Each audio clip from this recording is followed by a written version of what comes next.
انبیاء علیہ السلام کا خواب، انبیاء علیہ السلام کا خواب بھی ان کی وحی کی طرح وحی ہوتا ہے اور برحق اور سچ ہوتا ہے۔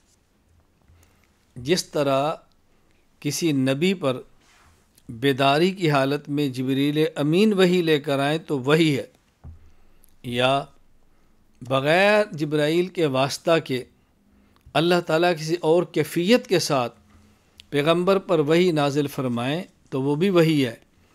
اسی طرح جب نبی سو جائیں اور نبی کو خواب آ جائے تو وہ خواب بھی نبی کے لیے وحی ہوتی ہے۔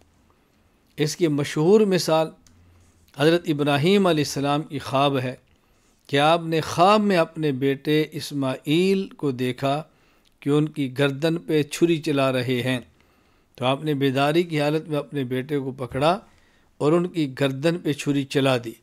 کیوں؟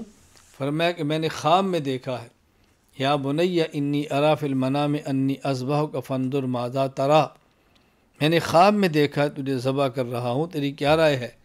تو بیٹے نے کہا یا ابت افعل ما تؤمر، ابا جی جو آپ کو حکم ملا اس پر عمل کریں۔ اب یہاں جو خواب دیکھی ہے اس کو قرآن کہہ رہے امر ربی ہے۔ امر ربی تبھی ہوگا جب اللہ کی طرف سے نبی کی خواب یہ وحی ہوگی۔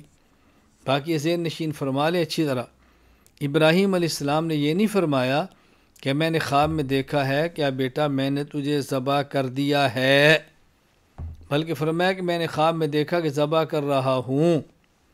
ایک یہ ہے کہ میں نے خواب میں دیکھا کہ ذبح کیا اور گردن الگ ہو گئی، یہ الگ چیز ہے، اور ایک یہ کہ خواب میں دیکھا گردن پر چھری چلا رہا ہوں، یہ الگ چیز ہے۔